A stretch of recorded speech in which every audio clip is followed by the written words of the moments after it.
The sun was blazing over Manila's bustling marketplace. Jeepneys honked endlessly, vendors shouted prices for fresh fruits, and the aroma of roasted corn filled the air. People hurried about, each lost in their daily struggles. Amid all the noise and chaos, a man walked quietly, almost unnoticed. It was Manny Pacquiao. But this was not the Manny people were used to seeing under bright lights, inside a roaring arena, or behind microphones at press conferences. Today he wore a plain shirt, an old cap pulled low on his head, and simple slippers. No cameras followed him, no bodyguards cleared the way. He was just another man walking among the crowd, simple, humble, and almost invisible. As he moved along the street, Manny glanced around, absorbing the familiar sights of his country.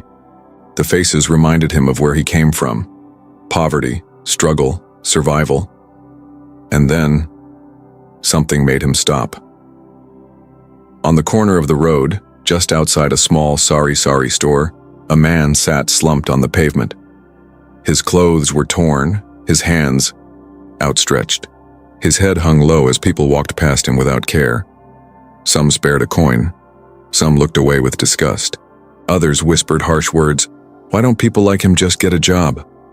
Always begging, so pitiful. The man remained silent, taking every word, every insult.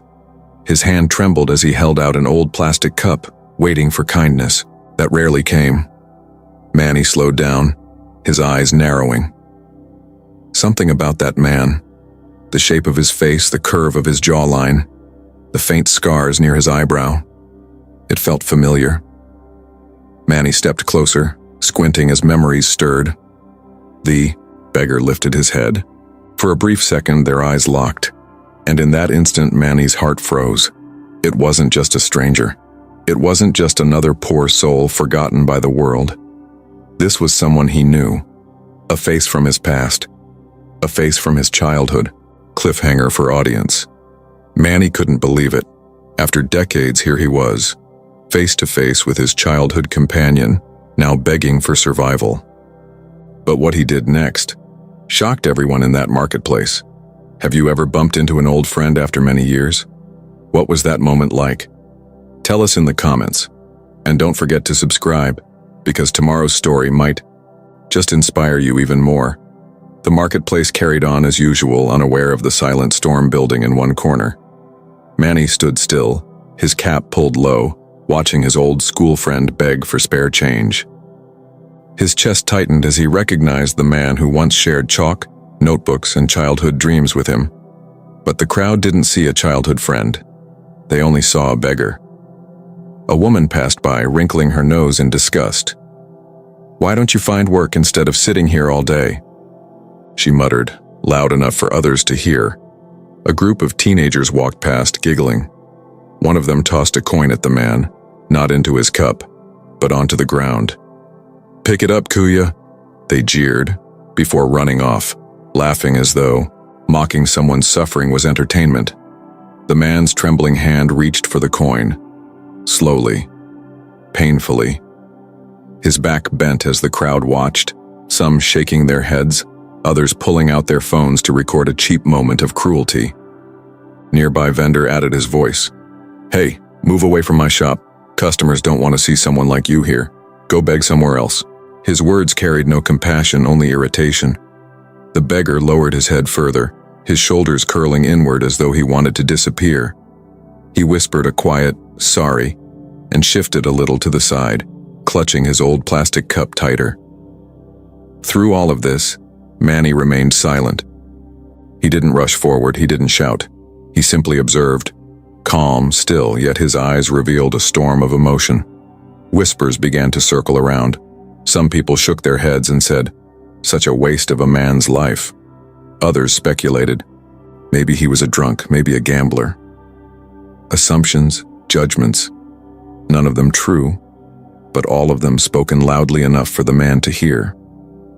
The beggar's face showed no anger, only a tired smile, a smile of someone who had long accepted the cruelty of society. He reached out his hand again, silently begging for mercy in a world that only gave him shame. Manny's fists clenched slightly in his pockets. He remembered the boy who once sat 2 desks behind him in class, who used to joke about one day becoming a policeman or a teacher. That boy was now sitting on the ground, invisible to the world. And yet, Manny did not reveal himself. Not yet. The people around had no idea who the quiet man in the cap was. To them, he was just another passerby. But in reality, this passerby was a world champion, a national hero, a man who knew hunger and hardship far too well. The market grew louder. More voices, more mockery, more judgment. The beggar sat silently through it all, his dignity chipped away by every insult. Manny took a step closer, his shadow now falling over his old friend. Still, he said nothing. He simply watched, observed, listened. The crowd still murmured, some mocking, some whispering, some ignoring completely. But Manny finally stepped forward. His simple slippers scraped against the rough concrete as he slowly lowered himself down, crouching in front of the man everyone else only saw as a beggar. "Kuya," Manny said softly. His voice was calm, gentle, carrying a tone of familiarity that the others didn't understand. The beggar looked up. His tired eyes struggled to focus, but as he studied the face before him, his expression shifted from confusion to disbelief. His lips trembled as he whispered, "Manny Pacquiao?" The crowd stirred. A few turned their heads.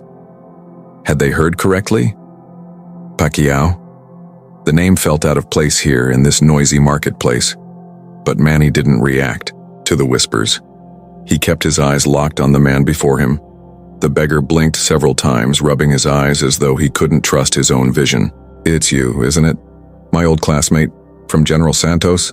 I used to sit 2 desks behind you." Manny's lips curved into the faintest smile. Memories flooded back.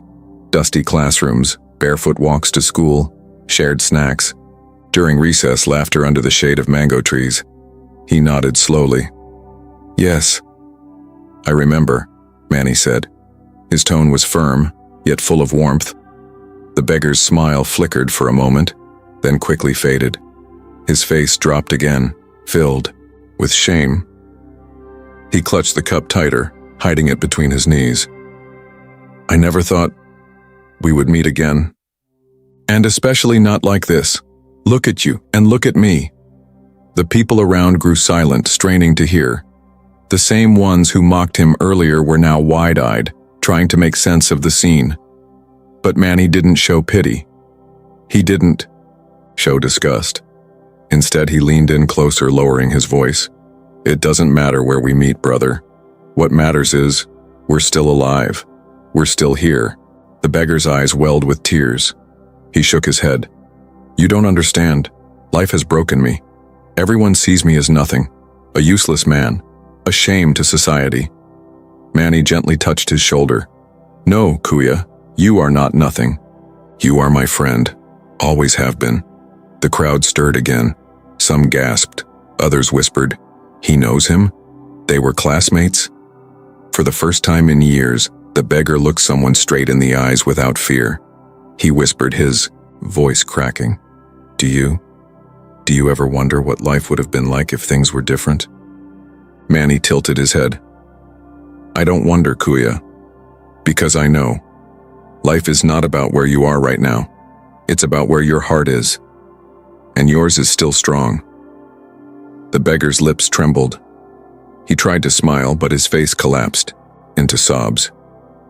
He quickly covered his face with his hands, ashamed to cry in public. Manny let him. He didn't pull him up, didn't hush him. He simply stayed by his side, a quiet reminder that he wasn't alone anymore. After a moment, Manny asked softly, "Kuya, tell me, what happened? How did life bring you here?" The beggar sighed deeply, lowering his hands. His eyes stared, off into the distance, lost in memory. "It's a long story, Manny. A story no one ever cared to hear." Manny nodded, his voice steady. "Then today I will hear it." The marketplace grew even quieter. Phones were still recording, but the air shifted, from ridicule to anticipation. Everyone wanted to know what this man's story was, and why Manny Pacquiao, the people's champion, was kneeling in front of him. And as the beggar began to speak, the crowd realized this was not just a story of poverty. It was a story that would touch every heart listening. The marketplace had grown strangely quiet. The man who was once invisible, mocked and dismissed, was now the center of attention. And yet, he didn't feel proud. His hands shook as he held his cup close to his chest, as if ashamed of the story he was about to tell. Manny sat down beside him on the pavement, ignoring the whispers, ignoring the cameras. He leaned forward slightly and said softly, "Kuya, I'm here. Tell me." The man took a deep breath. His voice cracked as he began. "You remember school, Manny? Those mornings we walked barefoot because slippers were too expensive? The times we shared half a piece of bread between 3 classmates. We used to laugh, even when we were hungry." Manny nodded gently. He remembered all too well. The man's eyes clouded with memory. "After school, I always dreamed of becoming a teacher. I wanted to help children like us, kids who had nothing, kids who just needed someone to believe in them. But my father died when I was 14. Suddenly I was the man of the house. I had to work. I quit school." He paused, swallowing hard. The crowd leaned in closer. "At first I found small jobs, carrying sacks at the port, selling vegetables, in the market, cleaning shoes by the roadside. Every peso I earned I gave to my mother. She was sick, Manny. Always sick. Hospital bills ate up everything. I thought I could handle it. I thought if I just worked harder, life would get better." His voice broke. But it didn't. The beggar closed his eyes, a single tear rolling down his weathered cheek. "My mother died when I was 19, and with her, it felt like all my strength died too. I had no one, no family, no one to guide me. I tried to survive, but every time I stood up, life pushed me back down." Manny listened silently, his eyes glistening. The man's voice grew bitter, but not angry, just tired. "I applied for jobs, but no one wanted. A man without education. Employers laughed, some called me useless. Friends I thought would help disappeared. Slowly, the world turned its back on me. I drifted from one odd job to another, until eventually, I had nothing left." The beggar looked down at his trembling hands. "And so, here I am, begging.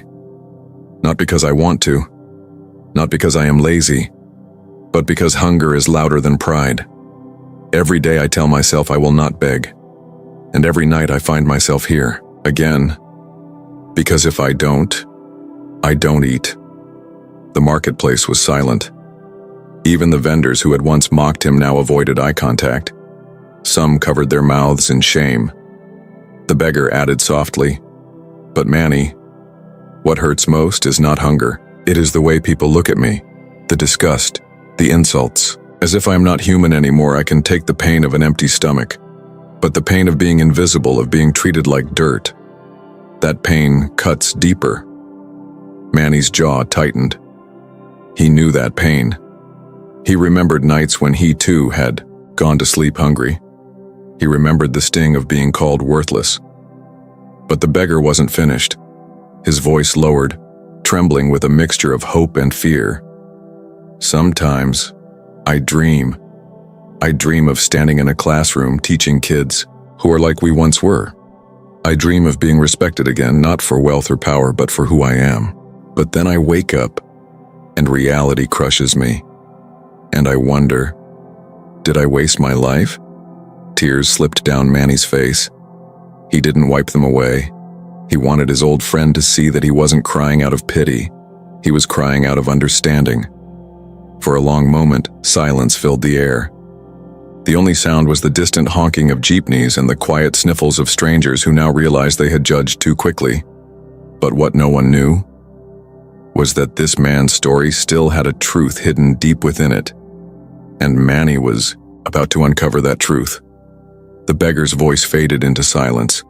His eyes stared down at the pavement, ashamed of every word he had confessed. The marketplace was still. People shifted uncomfortably, realizing how quickly they had judged him. But Manny wasn't satisfied with only one side of the story. He stood up slowly, his hand still resting on his friend's shoulder. Then, without saying much, he began asking questions. He walked to the fruit vendor nearby. "Kuya," Manny said gently. "This man sits here every day, doesn't he? Tell me, what have you seen?" The vendor hesitated, scratching his head. Yes, he comes every afternoon. At first I thought he was just another beggar, but sometimes I noticed something strange. He doesn't keep all the money for himself. I've seen him buy bread, then disappear into the alleyways.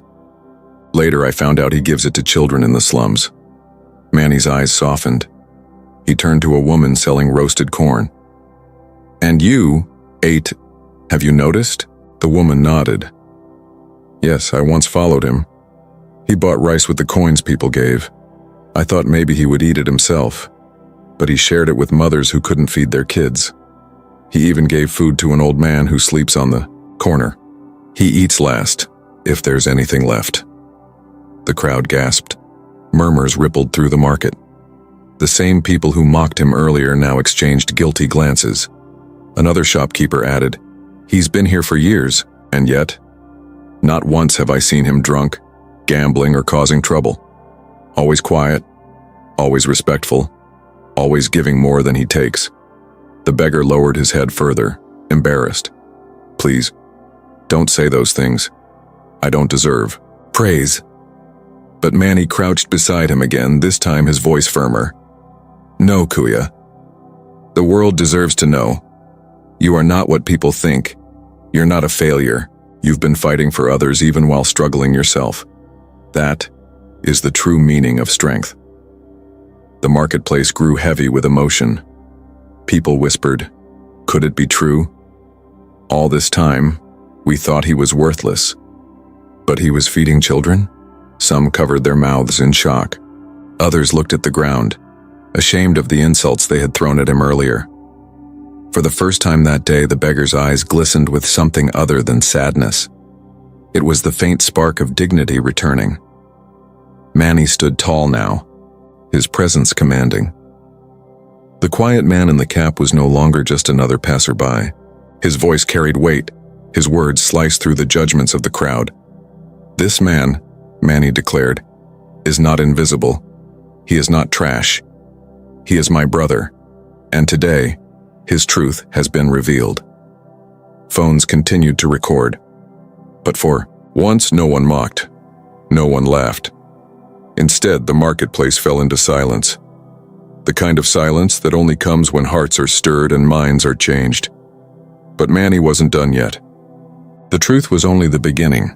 What he chose to do next would transform this man's life forever. The marketplace was silent. A few minutes ago, people mocked. Now they stood frozen, phones still recording, but their hearts stirred with guilt and awe. Manny straightened his back, finally removing his cap. Gasps rippled through the crowd. The whispers spread like wildfire. "It's him. It's Manny Pacquiao, the people's champ." The beggar looked up, stunned. His eyes widened, his lips parted in disbelief. "Manny, you're not just my old friend. You're the Manny Pacquiao?" Manny smiled softly, placing a firm hand on his shoulder. "Yes, Kuya, but today, I am not a senator, not a boxer, not a public figure. Today I am just your classmate, your brother." The beggar's body trembled. His lips quivered as tears spilled down his cheeks. Manny turned to the crowd, his voice steady, powerful, cutting through the thick silence. "For years you passed him by. You judged him.